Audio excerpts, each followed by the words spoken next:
அன்பு நண்பர்களுக்கு டாக்டர் சர்வானந்தாவின் இனிய வணக்கங்கள். நண்பர்களே, அவையின் ஆத்திச்சூடி தானம் அது விரும்பு. அதாவது ஆதரவற்றவர்களுக்கு உதவி செய்வதை விருப்பமுடன் செய் என்று அவை சொல்லுகிறாள். நாமும் முடிந்தவரை செய்வோம். நல்லது. அடுத்து நம்ம ஹோமியோபதி சப்ஜெக்ட் ஜெனராலிட்டிஸ்ல ஃபார்மிகேஷன் அப்படின்னா உருவாக்கம். இது என்ன அப்படின்னா, நமக்குள்ள ஒரு அலூசினேஷன், மாய தோற்றம் நமக்குள்ள ஏற்படும். எப்படி?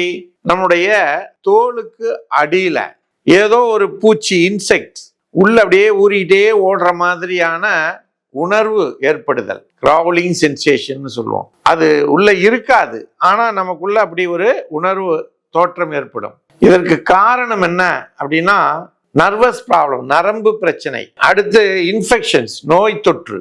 ஸ்டிமுலன்ஸ், நம்ம எடுத்துக்கொள்ளக்கூடிய உணவுகள் இருக்கக்கூடிய தூண்டுகின்ற இது, காஃபில கஃபைன் இருக்குது, டாயில டைன் இருக்குது. அதே போல மருந்துகள், மது, கஞ்சா, இது போன்ற இது.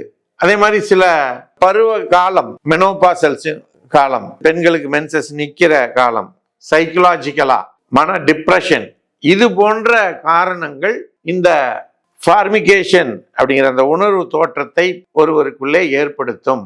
இப்படிப்பட்ட உணர்வு யாருக்கு இருந்தாலும் அவர்களை குணப்படுத்தக்கூடிய அற்புதமான மருந்துகள் ஹோமியோபதியிலே இருக்கிறது.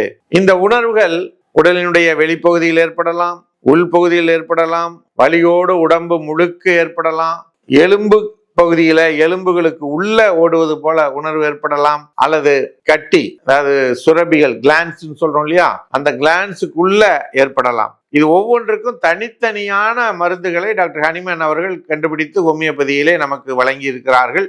ஆகையினால ஹோமியோபதி மருத்துவரை அணுகி இது போன்ற உணர்வுகள் இருந்தால் நீங்கள் அவரிடம் சரியான நிலையினை எடுத்து சொல்வீர்களே ஆனால் அவர்கள் உங்களுக்கு சிறந்த மருந்துகளை கொடுத்து உங்களை அந்த உணர்விலிருந்து வெளிக்கொண்டு வந்து விடுவார்கள் என்பதனை கூறி, இது போன்ற செய்திகள் உங்களுக்கு வந்து சேர்வதற்கு சர்வம் யூடியூப் சேனலை மறவாமல் சப்ஸ்கிரைப் செய்து கொள்ளுங்கள் என்று கேட்டு வாய்ப்புக்கு நன்றி கூறி விடைபெறுகிறோம். நன்றி, வணக்கம்.